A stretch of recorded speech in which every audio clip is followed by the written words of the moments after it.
Sorry, guys, I was doing some light bedtime reading of The Exorcist. How you guys doing? I'm Jamie Hiles. I'm Lydia Judy. I'm Derek Lemaster. This is Scream Bloody Movies, the podcast where we review a horror movie each week, and we go over the horror news. And guys, how are you guys doing today? Doing good. I'm here.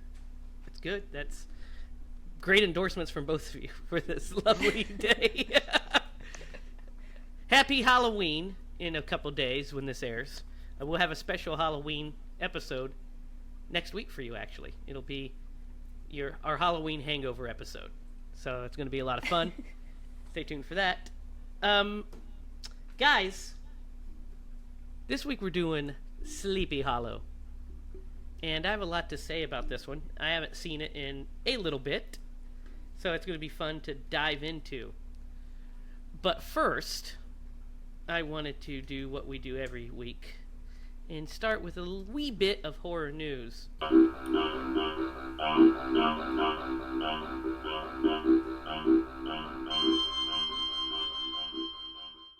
We don't have a lot, actually, but what we have is good, I guess. Let's start with this bit. So, The Nun 2 was a thing that happened, right? And we haven't even reviewed the first one, so we need to get on that eventually.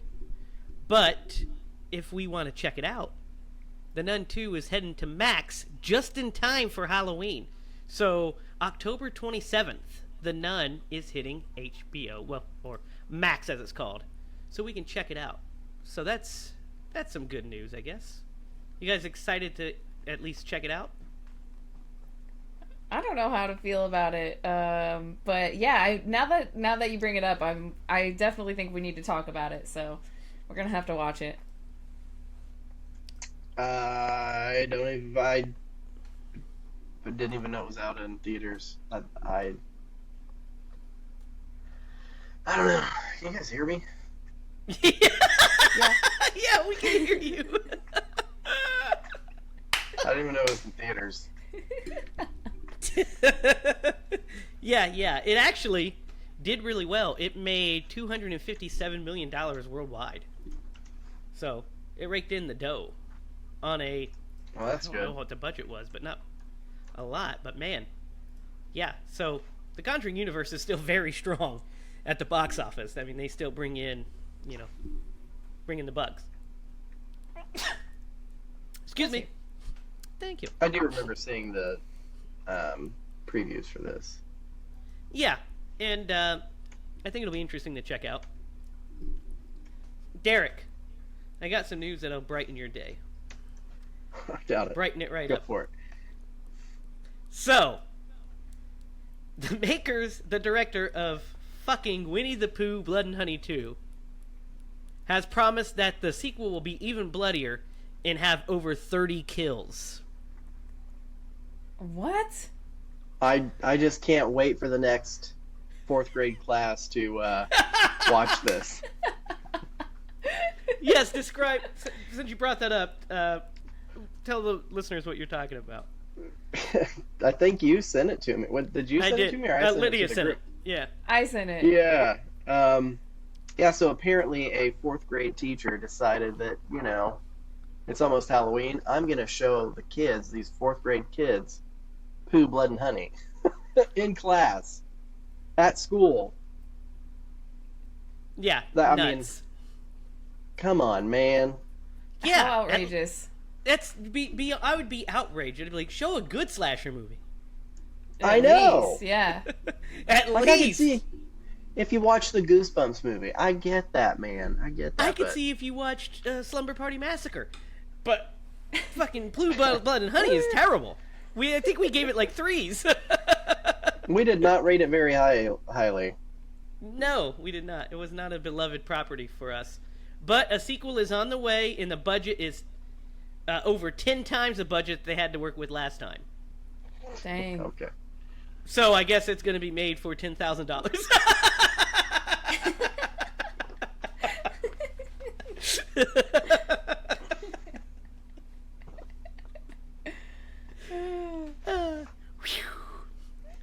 Shots fired. Blocka, blocka.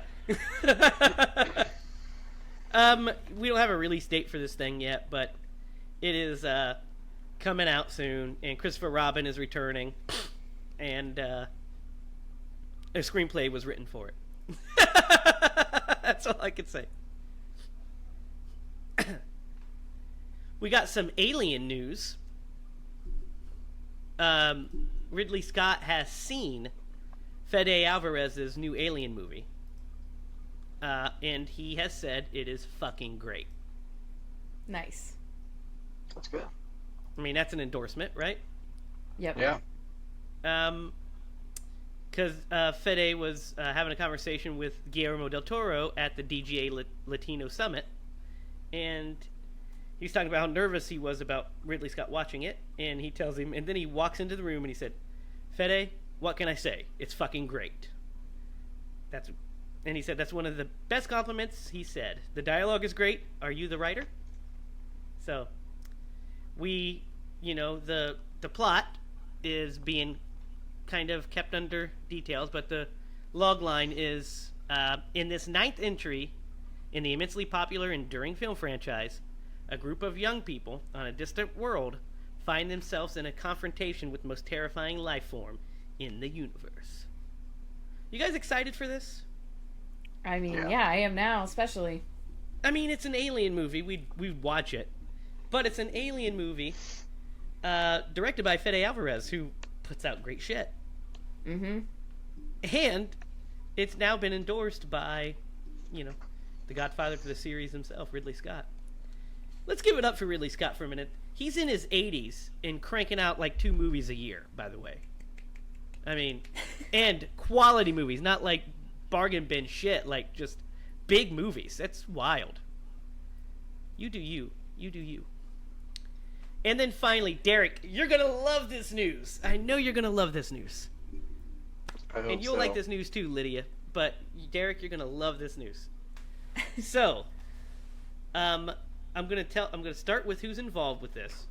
So, Gary Doberman is involved with a property ran by Atomic Monster, which is the company that's ran by James Wan and Michael Clear. They are producing a live-action Gargoyles TV series. I did hear about this. I heard about a TV series. Yeah. I thought it was a movie. I did hear about this. I called this. I don't know if I mentioned it to you, but I mentioned it to Quincy. I was like, when they introduced the Disney Plus, I started watching it, and I'm like, man, this would be so great as a movie. Like they need to make this a movie. So yep, they're doing a live action TV series. Nice for Disney Plus. I mean, that's gonna be great, right? I wish they would maybe go a little edgier, but hey. Gargoyles ruled. I'm fine with it being kid friendly because that's what the property was.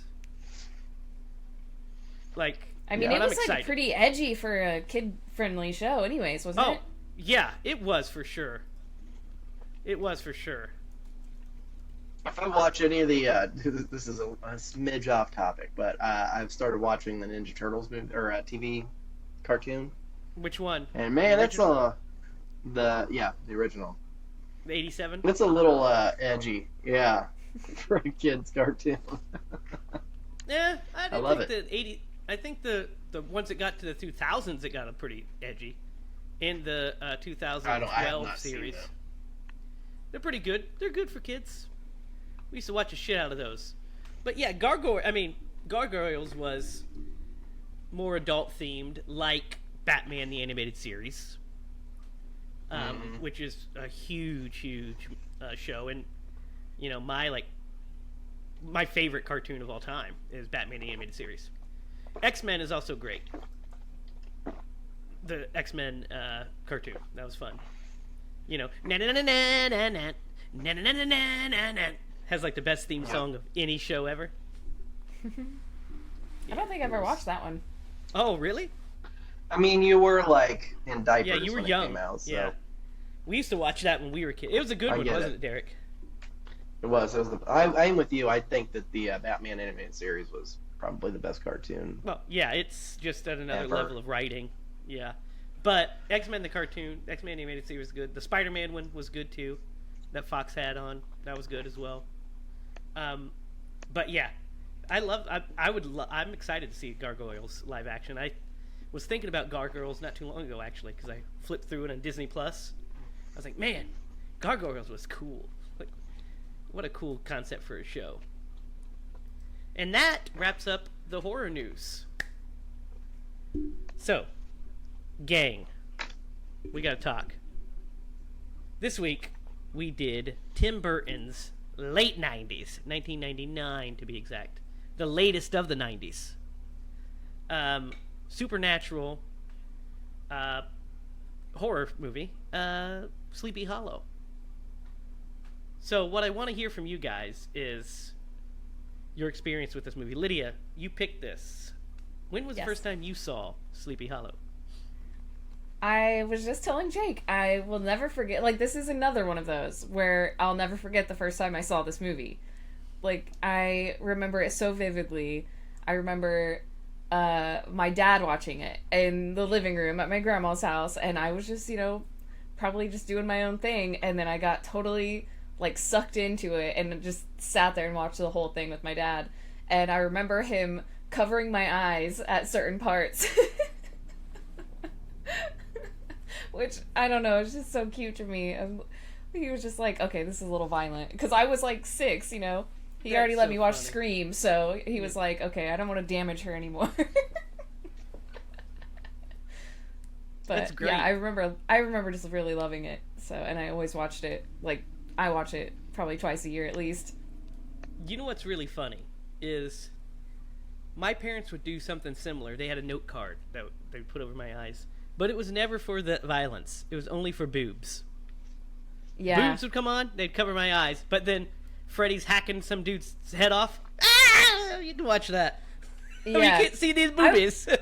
I definitely saw most of the violence, but there was the one kind of sex scene that was happening that he definitely covered my eyes for that, and I was like, yeah. what's happening?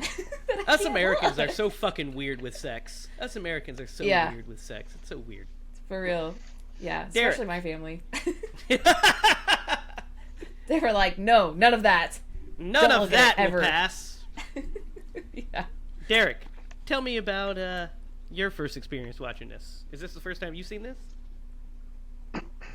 It might be. Really? I don't recall watching. I remember seeing it. So at least I don't know if I've seen it or not.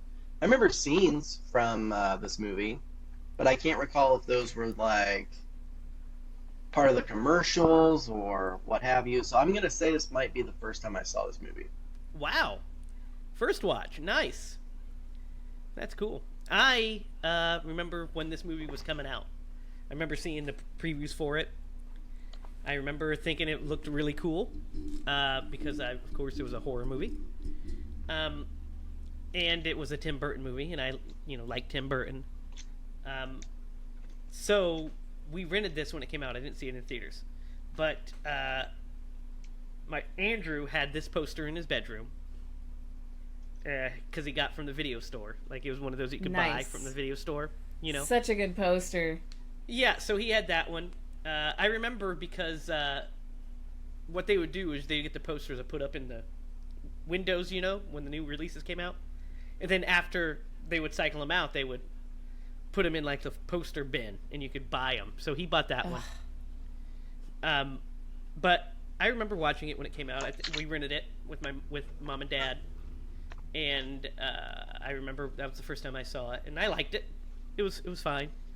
It wasn't until I got a little older that I got a more appreciation for it, because I thought it was fun then. But it's also it's a particular flavor. And then once I got older and discovered Hammer horror, once I discovered Hammer films, then Sleepy Hollow got a whole new reevaluation from me in my mind. Yes. I was like, wait a minute, this is a fucking modern Hammer movie, and Yes. I'm here for it. And once that unlocked a lot for me. So I've seen this movie several times. I would say about 6-7 times probably. throughout the years. So it's not one that I watch every year, but it's also not one I haven't seen. So watching it this time was it was fun because I remember being a kid and watching it, and certain plot points I was kind of like, what in the fuck is going on? Yeah. And then as an adult, I'm like, oh yeah, that makes sense. That plot, the whole scheme of things makes way more sense now than it did when I was 13 when I watched this movie. So let's get into it. Where do you guys want to start? I don't know. Where should we start? Well, Characters? I think There's so many characters in this. what we should start with is let's talk about the story that it's based off of, which is the Headless Horseman, Ichabod Yeah. Crane. And the way this movie actually came to be is interesting too. So I really like the approach that they took. So they took Washington Irving's story and they completely they changed. Only the bare similarities to the movie exist to the story, Mm-hmm. because they turned Ichabod Crane into a police constable, a detective, which I think is a brilliant idea. By the way, I think it's such a cool. I agree. It's a cool idea, right? Yep. 18th century early detective trying to figure out forensics and all this shit. I like that. So when I was talking about the making of this, if you watch the opening credits, it says that the story is written by Kevin Yeager and the story is written by Kevin Yeager and Andrew Kevin Walker. And Andrew Kevin Walker is the writer of Seven. He's a really great writer. And Kevin Yeager, you guys know him as the makeup artist who brought Freddy to life in Nightmare on Elm Street 2 and I think a couple of Nightmare on Elm Street 4. He's a makeup artist. Kevin Yeager is. Nice. So he's also a producer on this because this was going to be his directorial debut. Originally, he was going to do this, and then for whatever reason, it didn't. It got in. I don't know exactly what happened, but Tim Burton ended up coming in to direct, and so Kevin Yeager stayed on as a producer, and he did the special effects for this movie. Dang. So that's pretty interesting. Well, he nailed those. Yeah. So let's talk about Ichabod Crane is completely different than the story. I mean, he has some similarities to the stories. He's still cowardly, and he still faints a lot, and has those eccentricities. But he's also more of a leading man and way more heroic. And as a police constable, what do you think of this characterization of Crane, Ichabod Crane, Johnny Depp as Ichabod Crane? Either I'll of you, go. don't be shy. So man, he definitely Tim Burton the stuff out of this movie. Oh yeah. Which can be good and can be interesting. I don't want to say it's not bad. I thought this was a good movie, but just some of the strange things, like whenever he's examining one of the bodies and he comes out and he's got those glasses on. That's a Tim Burton Yeah. thing for sure. Yeah. Yeah. 100%. You know what I mean? Yeah. But no, I thought the characterization of Ichabod Crane and the situation and all that totally worked. I really liked it. And Johnny Depp, I mean, he's a very interesting actor, and he brings to each of his characters a quirky aspect to them. You know what I mean? And you definitely feel it in this character as well. So he makes it his own. Yeah, I agree. Yeah. What do you think, Lydia? Yeah, I agree. I think it's so interesting because I've seen this movie a million times. So I even said to Jake, I was like, I miss this Johnny Depp. Yeah, it is much more straight leading man Johnny Depp. Yeah. Well, I mean, he still brings the eccentric quality to the role, and he still has those those quirks that he does, like him fainting and him being kind of like afraid of spiders and that kind of shit. But he also brings he plays it more. So Tim Burton described this. He wanted this role to be like a Peter Cushing. He wanted this to be a role that Peter Cushing would have played in the 70s. You know? Mm-hmm. So that would be, I mean, that's perfect. And that's what I feel like he brings to it, is that kind of, you know, because he's kind of snooty, but he's also not overly, because he's more just driven by reason and logic. Yeah. So these people are insane to him when he arrives in the town and they're like telling him this fucking wild story. They're like, well, I can tell you who killed these people. It's the Headless Horseman. And he's like, you know, he's a little scared, but then he's also like, right. Like, okay, sure. Sure, dude, whatever you say.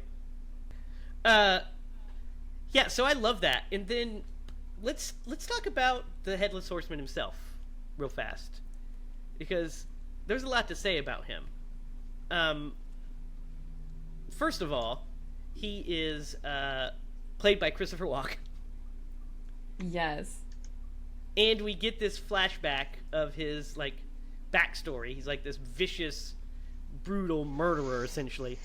This soldier of fortune that just goes to cause as much damage as possible. What do you guys think of him, and what do you think about his, look? I'm obsessed.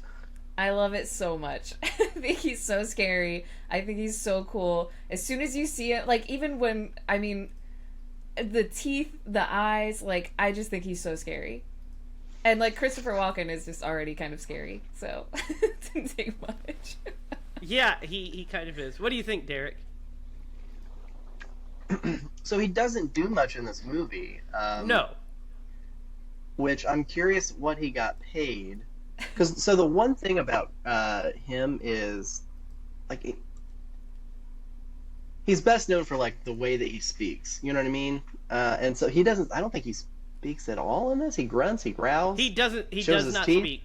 He goes, which you can tell he's got, like, the fake teeth in when he does.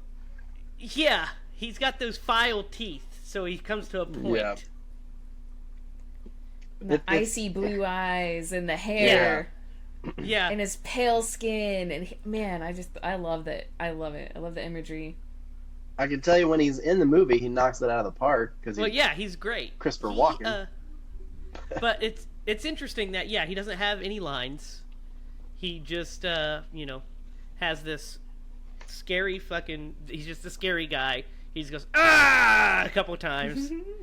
And grimaces. But he has that cool fight scene with all those people where he just wrecking them for a minute before they finally get the better of him. And then he's out. But yeah, he has a when he's like, Tim Burton cast this movie with a lot of actors that he's worked with before. It's like his revolving door of actors. So of course we have him, who starred in Batman Returns with him. Mm-hmm. Michael Gough, who plays Alfred in the Batman movies, mm-hmm. Yep. is the freaking wheel guy, whatever you call it. I can't think of it off the top of my head at the moment. But so he's in this. You have Jeffrey Jones, who's in Beetlejuice as the Reverend. And you have fucking Emperor Palpatine is in this. Right. Yeah. Dude, Dumbledore's as in the here. Doctor. Dumbledore is the main. Yeah, is the leader of the town. And then most importantly, Dooku. Yeah, at the very beginning we get Count Dracula and Count Dooku himself. And what's his face? Ferris Bueller's principal. Oh yeah, that's old Jeffrey Jones. Yep. Yeah. Ed Rooney / Beetlejuice dad. Slash other things that weren't very good. We'll just say he's not opening up a daycare, folks.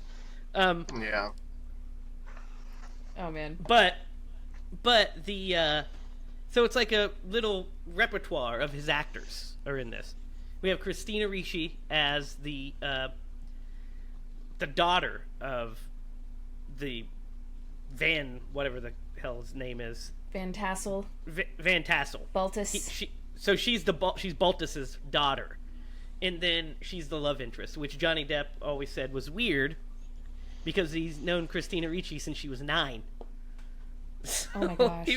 He was like, that would be strange. I don't really know about. So as you can see, there's not a lot of love scenes between them. There's almost kisses and a such. That's probably a Johnny thing. It's like, that's kind of will they, won't they? But we just do that. Yeah. How about we do that? Notice that she was 9. Yeah, well, and it works better that way as like a family movie than and like a romance. It's not a family movie. It's an R-rated movie for sure. Horror. It's a horror movie, but I still think it leans on the side of like beginner horror. Kind of, yeah. Maybe I'm wrong. It's no. I mean, I think it tries to be. I mean, it's violent and scary. It's a Hammer movie with an R-rated Hammer movie. But it could have been a lot worse. Apparently, the script was rewritten. Yeah. So Andrew Kevin Walker turned in the draft, and then Tim Burton had who was it? Somebody else come in to do a ghostwriting of it, like to rewrite the script because it was too violent. He had him tone down the violence because it was. And I was like, really? I would have been like, up that shit. But that's just me. So yeah, this plot is fun because also we can't forget Casper Van Dien's in this movie, guys. He was huge. Oh, he is. From 1998 to 2001, he was huge. Casper Van Dien. Yep. So he's in this as well. But the movie opens with we have freaking Martin Landau. I'm sorry. Martin Landau is in the beginning of this movie and gets his head chopped off. He won an Oscar several years before this for Tim Burton for Ed Wood playing Bela Lugosi. That's another returning. Oh. So he's the opening kill. He's the one where we first see the Horseman. Yes. And I will say there's a lot of the very opening. We get these great decapitations, which are great, right? So good. Which sets off the whole story. So Ichabod Crane goes to investigate after he gets like a tongue lashing from, Count Dooku. Christopher Lee, the master of Hammer horror, opens this movie, and it's wonderful just to see him on screen and I love it so much. How great is Christopher Lee's voice, guys? It's just so good. The best. The best. You're just like, yes. Speaking of which, I was just flipping through YouTube, and something come up on my timeline, and it was The Exorcist, read by Christopher Lee. Nice. Wow. But it was But it was abridged, so I wanted the full novel, not the abridged version. But I was like, I started listening to it while I was driving in my car, and I was like, ooh, I need to find that unabridged Christopher Lee reading The Exorcist. Come on, it's like 5 hours. Just use that on my drives. I mean, It would be fun hearing Christopher Lee be like, "Your mother sucks cocks in hell."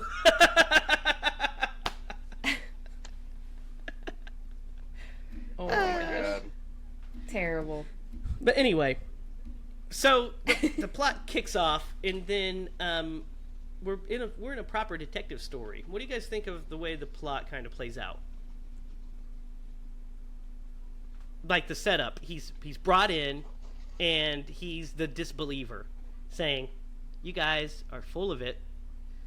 I'm going to show you this is a flesh and blood killer." And then, as soon as he arrives, he's not there very long, and another murder takes place. Somebody else gets their head chopped off. Mm-hmm. And it is the father of this young boy who he ends up bringing aboard his adventures. Yeah. he's a man of science, and he's totally skeptical the entire time, and we're getting flashbacks to scenes when he was a boy.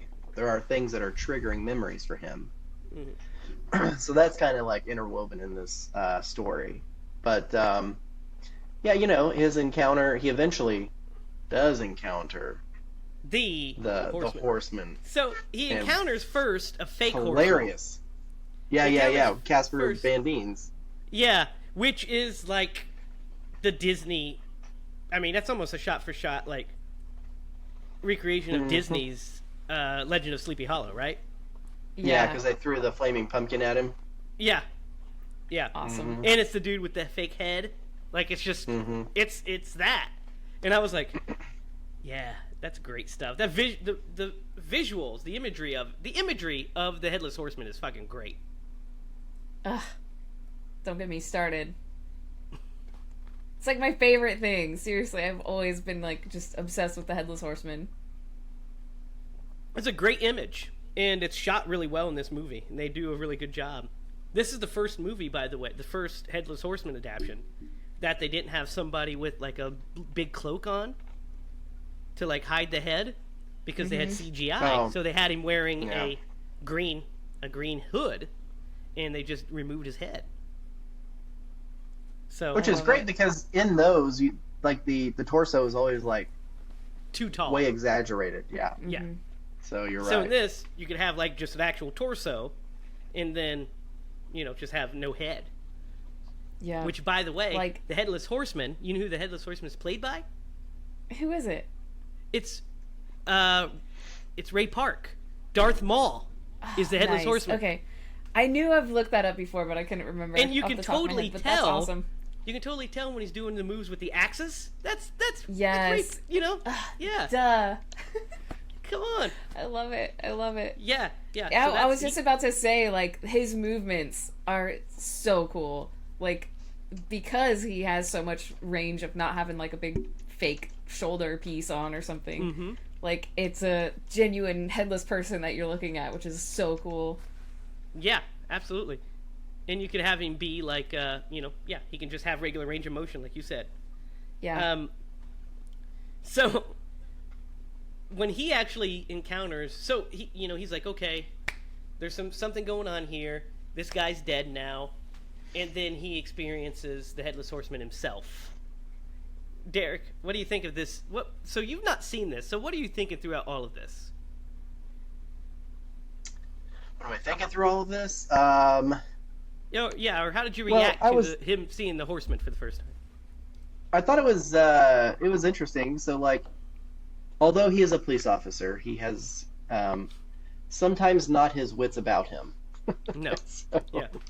He faints several times in this, and He's not a man of action. Yeah. he is not. Now he is a man of Science. reason and science, and Yeah. so I do love that he sits in his room for like a couple of days rationalizing everything after his encounter, after he's fainted, and comes to the conclusion that he must face his fears. And Yeah. who will go with him? He's like, well, I will deal with the flesh and blood killer, because like he sees like the real Headless Horseman comes and chops off a boy's head right in front of him, and he's just like, Yeah. stabs. It He was- like drives by and stabs the dude's head to collect it. Yes. Which was like right between his legs. Yeah, and this guy had already given him some information. He told him that there was there's 5 of 4, basically. That there was, he's actually the 5th death, and there's 4 graves, but five dead bodies. So he goes and has the graves exhumed, and sees the widow, without her head. And all the heads are missing. So he sees the widow, and he does an autopsy on her, and discovers that she was pregnant. And the horseman deliberately stabbed the fetus before he chopped off the head. So he's starting to piece things together, like, somebody's behind this. And he's at this point, Which- before he runs into the horseman, he's like, somebody's committing these murders. Then when he runs into the horseman, he's like, somebody's making this horseman commit these murders. Mm-hmm. Well, and he even tells them like these are not random and they are targeted, and someone is controlling. And I don't know if it's now or later after Casper Van Dien dies. Yeah. Because he gets killed because he tries to be a hero. That's why you never be a hero, man. Let's talk about that scene though, because it's pretty great. It is really great. He goes and kills this family, right? The horseman does, and there's that great scene where he goes in and he kills the family. He kills the dad, kills the mom, and then comes back for the kid. It's pretty suspenseful and scary. Yeah, yeah. With the lantern light like spinning. So the cool. best part is when he chops off her head and it rolls and her eyes are looking at him under the floorboard. That's a great shot. Oh man. So upsetting. It's so terrible, and he goes back for the kid, and you're just like, yeah, I want to hear what Derek thinks about this whole thing, because it's just one of those scenes for me. I've seen this movie a million times, you know. I'm just like, yep, this is going to happen and this is going to happen. Yeah, yeah. But Derek, if you've never seen this was probably pretty suspenseful.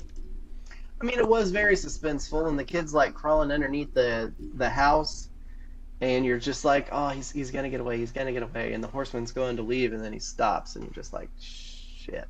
Yeah, the way he like turns around. Yeah, and they don't show anything after that, but you know what happens. I know you know what happens. They could have left that part out. They were talks. There were actually talks about that. Like, should we cut the family scene, or should we cut it to where the kid survives? And Tim Burton decided when he was a kid, it always felt weird when he'd watch a movie that involved kids, because they were never really in danger. Mm-hmm. So he thought that it would have more impact watching the movie if we don't see the kid killed, but to know that the kid dies. Yeah, it's like real danger. Yes, and it also, that's the thing. It's brilliant too, because then it also puts the other kid, what's his name? I can't remember. I always forget it. It's I know. Mazbeth. Yeah. So it puts young Mazbeth in danger, because we see that the horseman kills kids and that this movie is willing to go there. So now all the scenes that he's in, especially at the end of the movie, he could easily die. Anything could happen. So it ups the ante. Mm-hmm. Yeah, that's what I really also love about the horseman, is just like the actual danger you feel, because from the first time you see him, well, not at the beginning, but like when he comes out of the woods and kills the first guy in front of Ichabod, he comes out of the woods fast as hell, and he whips out that sword, and you're just like, oh shit, like you're like about to, like I was about to duck on this watch of it, and I've seen this movie 100 times. I was like, oh my gosh, there would be no stopping this guy. It's a scary monster. And it's great because when Casper Van Dien decides he's going to step up and try to stop him after that massacre, he freaking shoots him off the horse. And then he gets up and he walks right by him, because he is targeted at certain people, so he's going for his targets. And what makes it so great is he has his targets, and Casper Van Dien keeps trying to fight him off, so he ends up fighting him back, because he gets stabbed, he just keeps moving. And then when Ichabod tells him, hey, he's not after you, because he stabs him. He stabs him in the leg and hurts him. And he's like, he's not after you. So he attacks him anyway. So Ichabod joins the fight, and he's fighting both of them. And he gets the best death because he gets ripped in half. Yes. I love that he, because he's chasing them, and then he jumps on top of the covered bridge. Mm-hmm. And he goes across. He goes on top and across, and then he comes down behind them. And then, that's a really they're like good scene. watching, like just thinking, like, what is going on? He's on top. He stabs Ichabod. What are those called? Those curved knives scythe? Like that? It's like a scythe almost. Yeah.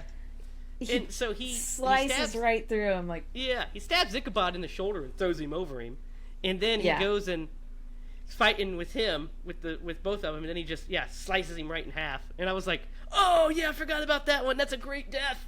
It's the best death in the movie because it's so visceral. The rest of them are just decapitations, which are fun, but that, I was like, oh, whoa! Yeah, cool. because he didn't need his head. No, he didn't care about it. So, love it. Yeah, so Ichabod gets nursed back to health, and he's starting to kind of piece stuff together. And, you know, she's making like some kind of, she's doing potions. She gave him, Katrina's her name, Christina Ricci. She gave him like a book of spells, essentially. And we start to see his backstory, where basically his mom was accused of witchcraft and tortured in an Iron Maiden. Sounds fun. Yeah, good band. And so he hadn't thought about this, and it just kind of, and it's a great band, yeah. And so this whole time he has this little pigeon, or this cardinal in a cage, and when he flips it, it has the cardinal in the cage. And he explained that's optics. That's why. That's how it works, which comes back later in the movie. So they go to investigate some more, and that's when they uncover the wills. They find out that there was a will, in that somebody was the father. They figure out who the father of the baby was. That it was the first guy killed, and then he was left everything to the widower, or the widow, and the child. Come to find out they were actually married, and then so they were taken out, and then all the people that were in the room, all the people that had to that were in line to inherit, basically, that started covering up, were the ones that were basically, so they took out the people that knew about it. They took out the Mr. What's his freaking name? These names, there's just so much going on here. But Mr. Mazbeth, they take out him, which is young Mazbeth's dad. They take him out because he was the witness to the marriage.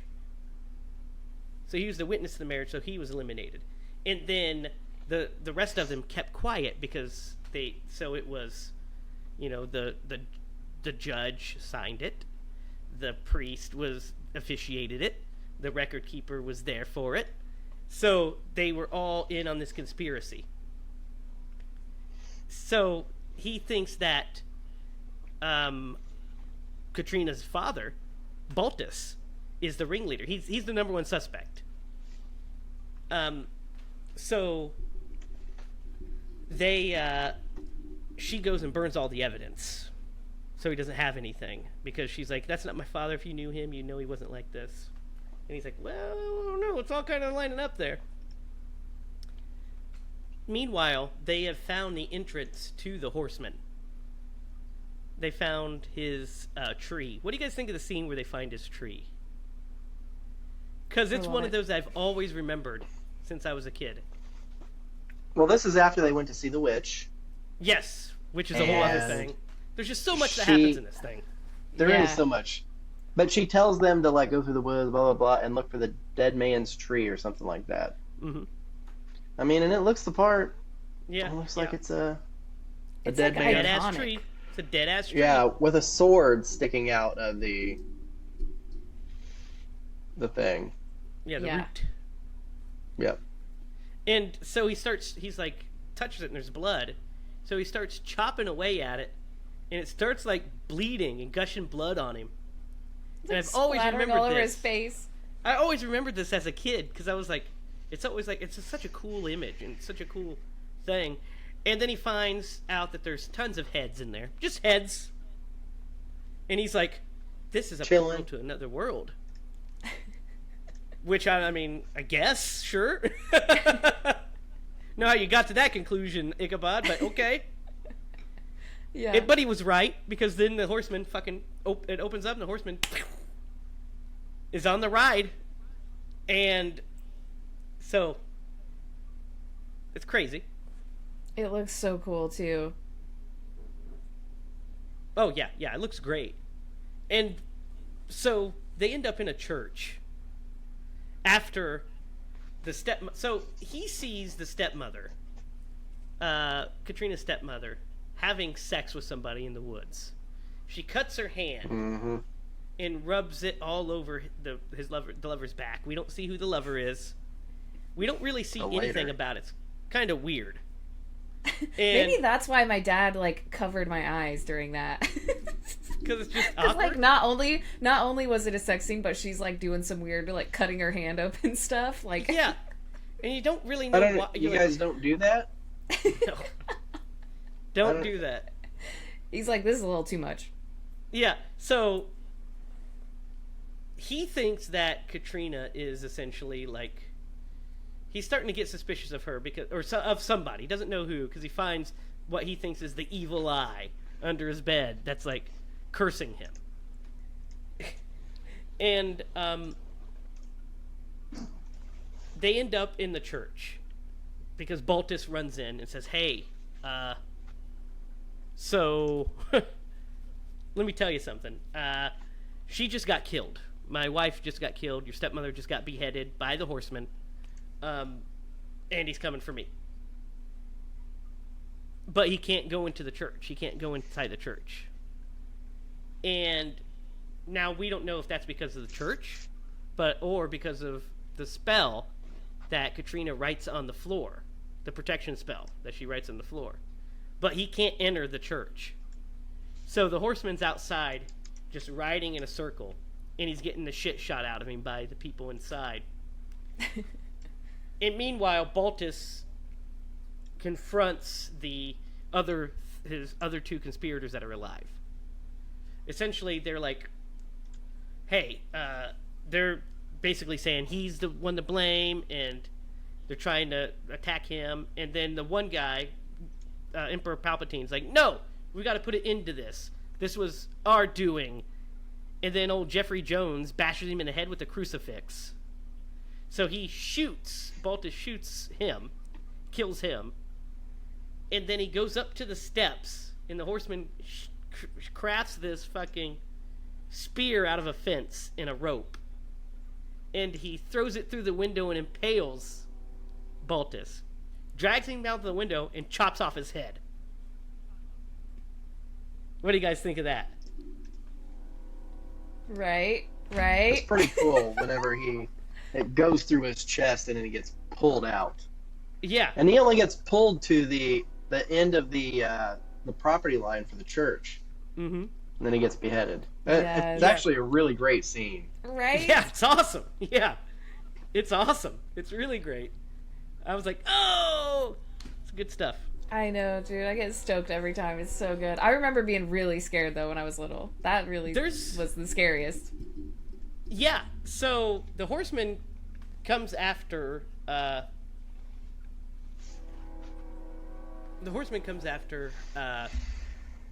Katrina next. But before it does, like, we get, like, this great... the reveal happens. So, first, we know that... Ichabod's like, okay, I think Katrina she's the one that did it. You know, she's the one that did it because he sees the evil eye again. And the boy's like, do we think, so you think Katrina did it? And he's like, we must never speak that. We must never speak it.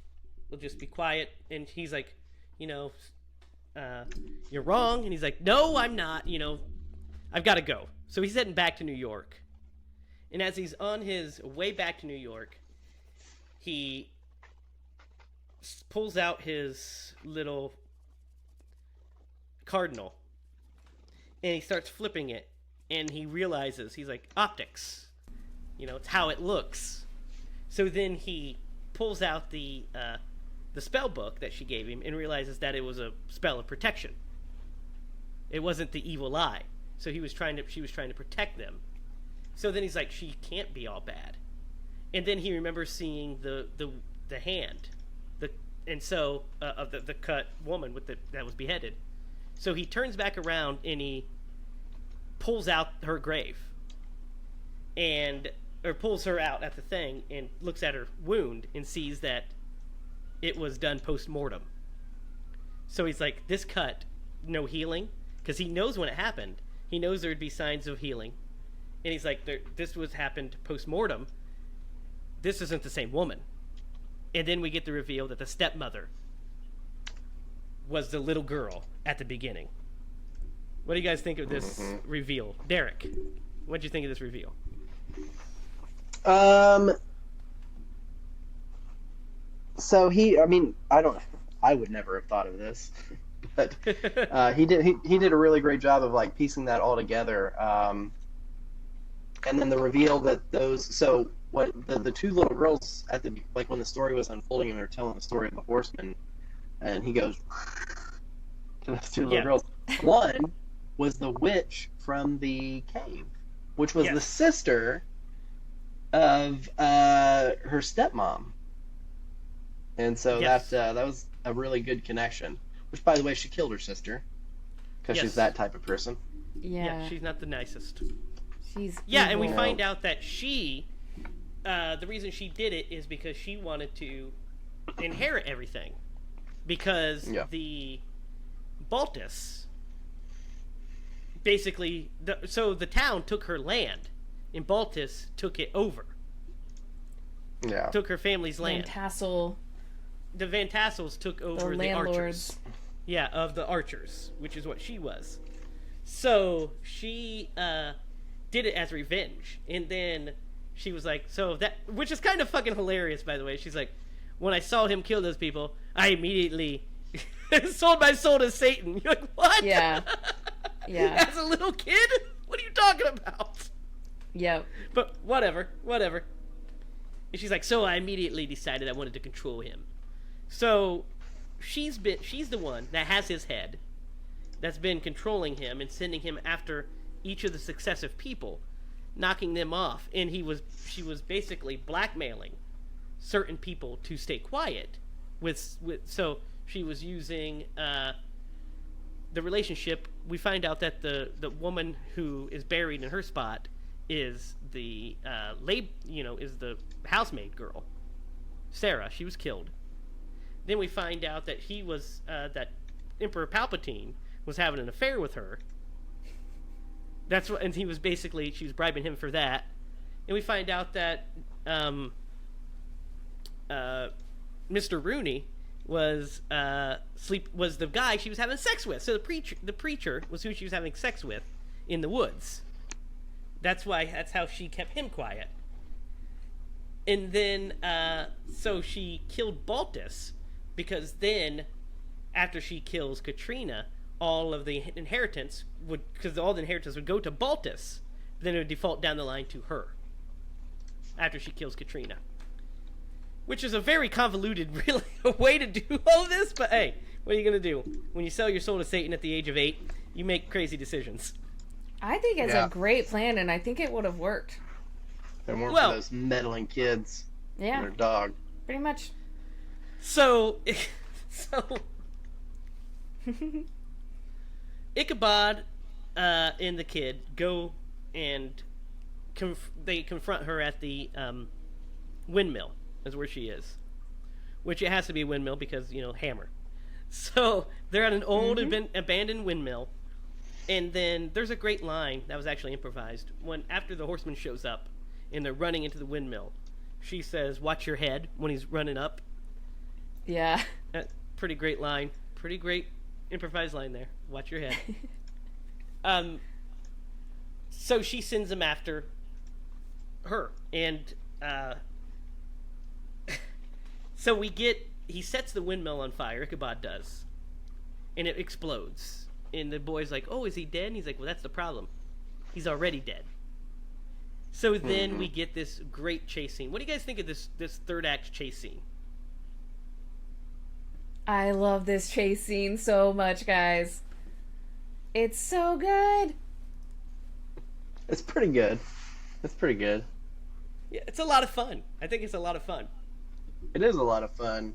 Yeah. Because we get a lot of good beats. Does he have his head back at this point? No. Not yet. Not yet. So, because there's a point where Ichabod gets on his horse. Yeah. And he's then you get the perspective, because his horse was just running behind him for no reason. well, for a reason. But and then you see like he's actually trying to crawl up on the carriage, which is pretty awesome. Yeah. Yes. Yeah, so it's a lot of fun, and then he's like, jump, and they jump off, and the carriage wrecks while they're on the horses. So they make it to the dead man's tree, and she shoots Ichabod. The stepmother does shoots him in the chest, and you think that he's dead, and she grabs Katrina by the hair and is like telling the horseman to come and chop off her head, and she has the skull in a bag behind her.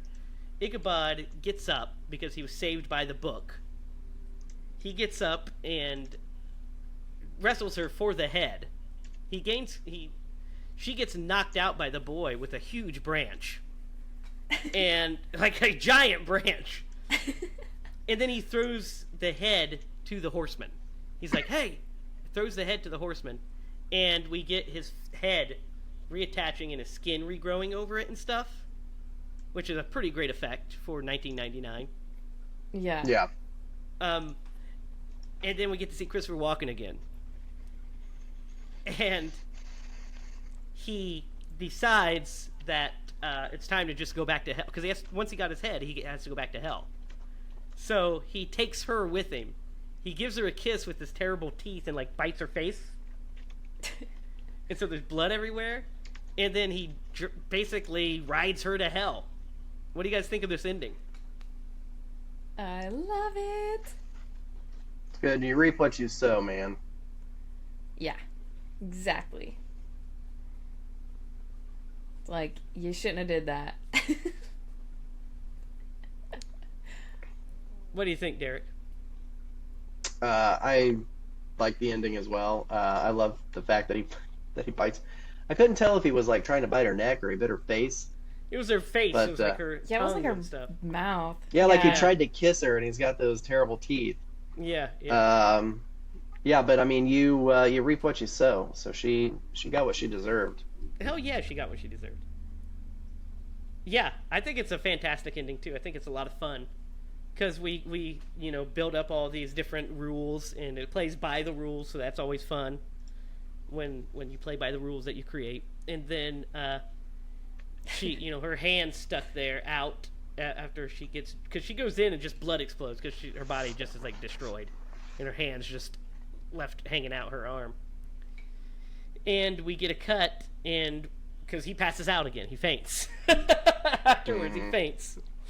And What happens? we get a cut, and it's like he's still asleep, and she kisses him on the cheek to wake him up. And we realize we're in New York, and her, and the boy, he basically took her and the boy with him to New York, and he's like, you'll get your bearings here in New York. Our home's this way. And so it's like a really kind of sweet ending, which is good for the story that they're telling, I think. Yeah. And I agree. Yeah. That is Sleepy Hallow, guys. Yeah. What do you think, Derek? I didn't know what really to. I kind of had an expectation going into this movie, and that expectation is set by watching every other Tim Burton movie that I've ever seen. And so, I mean, he definitely has his fingerprint on this movie, the aesthetics, just the quirkiness of some of the characters. I'm really shocked, and I don't know the actress's name, but I'm really shocked that the one actress isn't in this movie. Helen She's in, Bonham Carter? most of his movies. Yeah, Helena Bonham Carter. You got it. I figured she would make an appearance at some point. But I do love the approach that they took. I love that instead of making him the school teacher, they made him a constable. I would have loved to have seen more from Christopher Walken because he's just a great actor. He's a great character actor. I think if they could have worked more, I mean, this movie was packed already. Yeah, full of all kinds of stuff and plot points. It would have been hard, but I feel like there might have been a missed opportunity there a little bit, only because of who they cast as the Horseman. But it's a solid movie. I enjoyed it. Yeah. What do you think, Lydia? Did Derek you didn't rate Derek? it. I didn't rate it. You're right. I didn't rate it.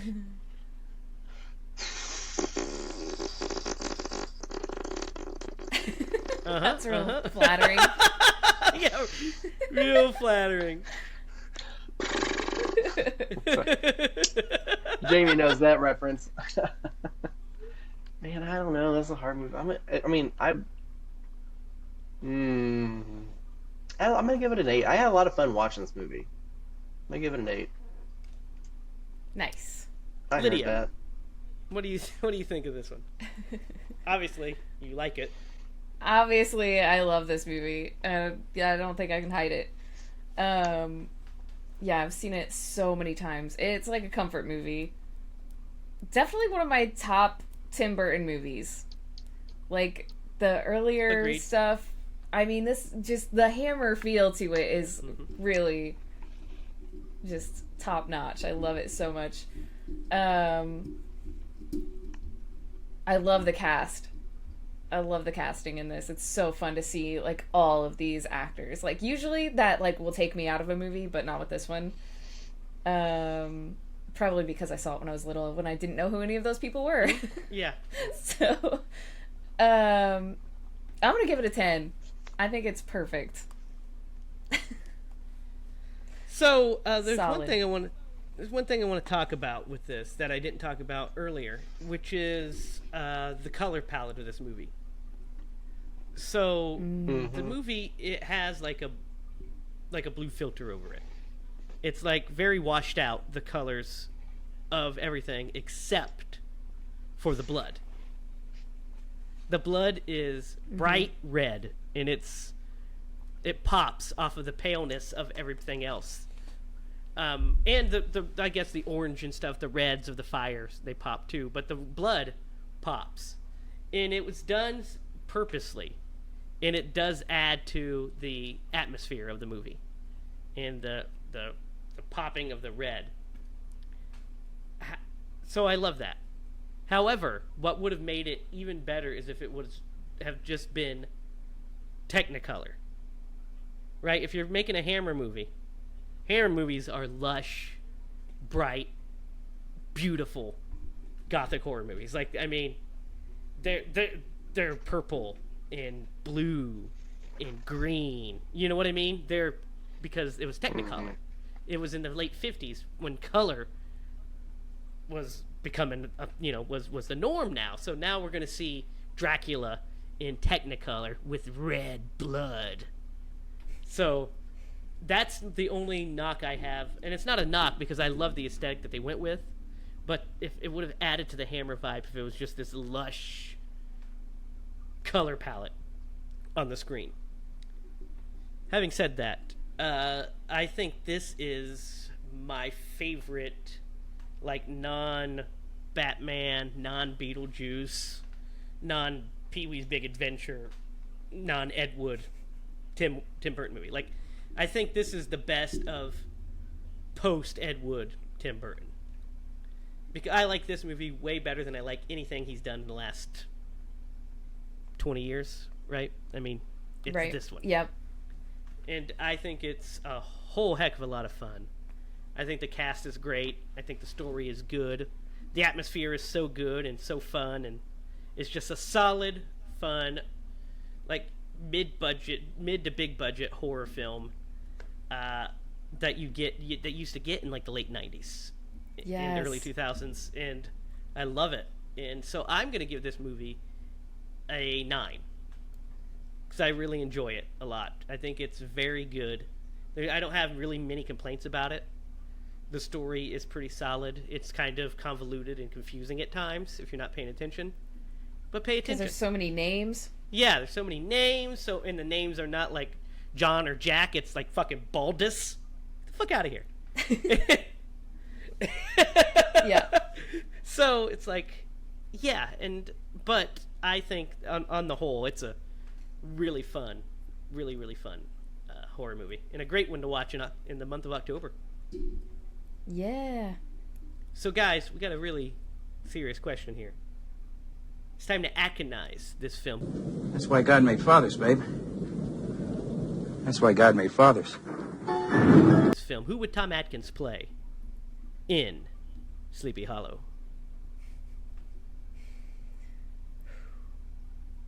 You're muted, by the way, Derek. God!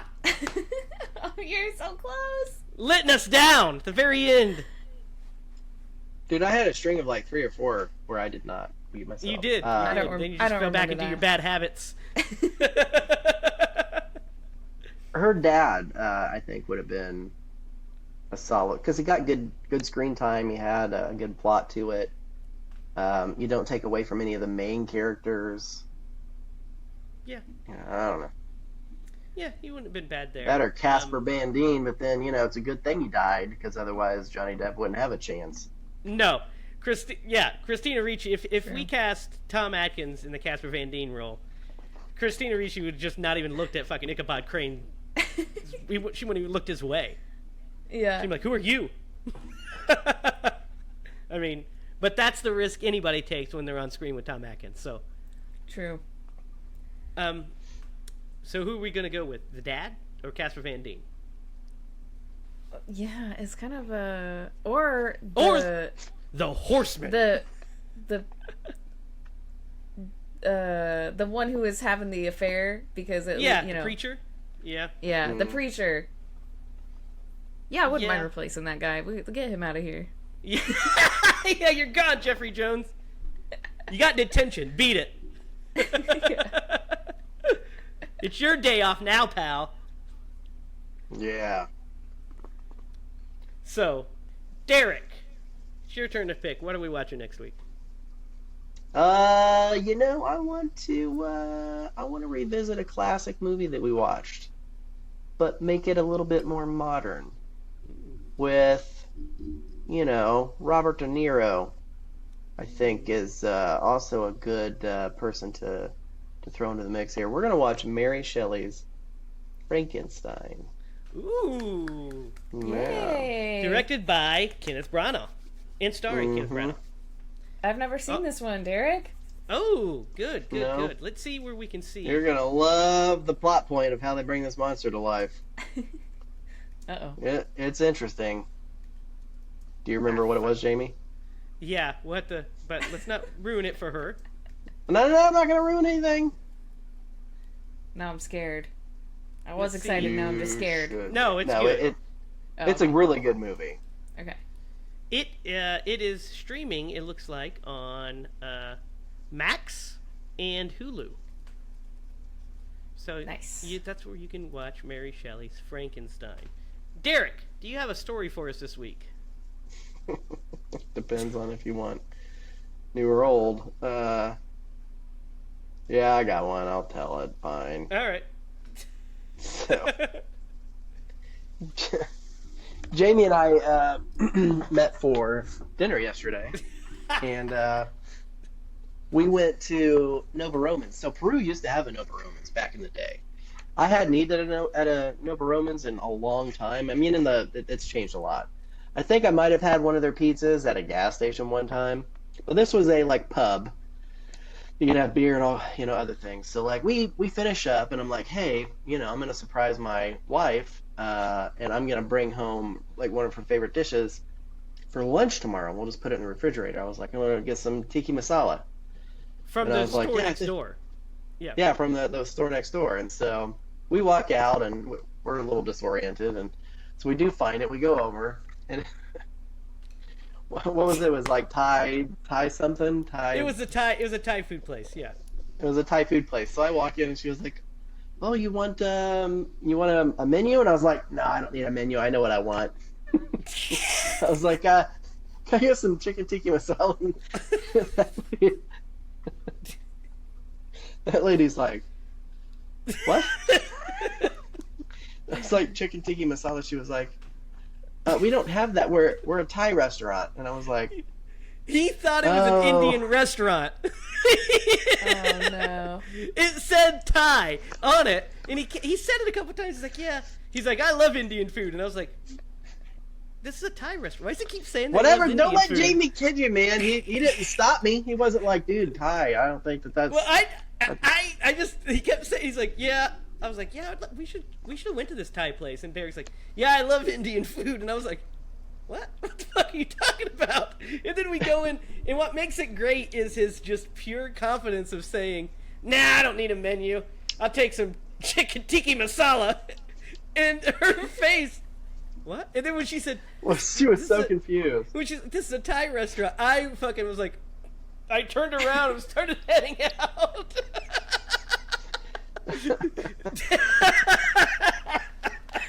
That's so funny. Oh my god. That's perfect. That's like a movie. So That's like a scene in a movie. So then when we go to leave, Derek's like, man, I have to pee. I was like, oh, well, there's this restaurant here right beside us that, has a bathroom right there. We can see it in the door, So he goes up and pulls the door, and it's locked. Oh, yeah, it was a Jimmy John's, yeah. There's a Jimmy John's. And so you have to go in on the other side. So he goes to the door and pulls it, and it's locked. And then he's like, well, nothing's working out for us today. I was like, we'll just go back to Noble Romans, man. We'll be fine. And then the entire time, he's just like, man, I can't believe I did that. I was like, oh, man, I just love it. That's nice, though. That's like a really, really nice gesture to, like, get your wife lunch for the next day of, like, her favorite meal. That's super sweet. Yeah, it was a bad decision on my behalf. I should have done that, but...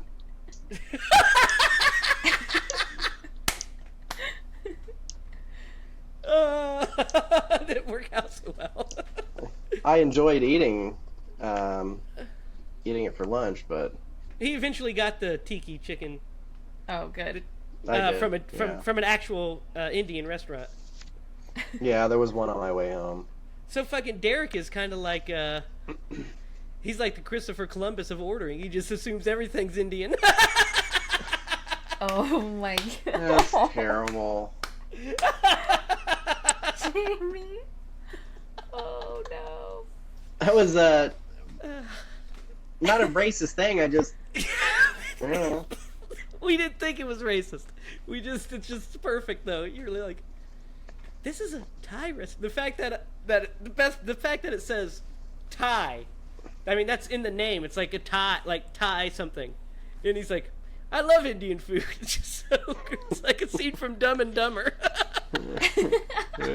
Yeah. What are you I gonna don't do, know, man? Lloyd. The French are assholes. Brilliant. Love it. Awesome. Well, that's our show this week. Happy Halloween for the middle of the week. And then stay tuned for next week when we're going to have our Halloween episode. Our Halloween hangover episode, as we call it, with Mary Shelley's Frankenstein. So that's going to be fun. We might dress up. Who knows? You never know what we're going to do on our Halloween hangover episodes. Guys, anything you want to add before I go into the closing spiel? My mind went blank when you said that. I was Both like, oh, did. no. Comment down below on what your thoughts of Sleepy Hallow are. Also, give us some suggestions for some Hammer movies to do here in the future, because we have a shitload of Hammer to get through. We still have a shitload of Universal to get through, actually. Comment down below on what your favorite Thai dish is.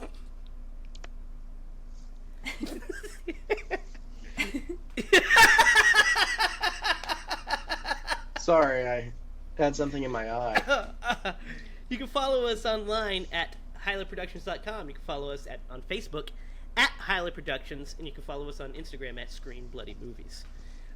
We have a casting session coming up for the feature, so we'll be giving you some more information on that very soon. The wheels are turning.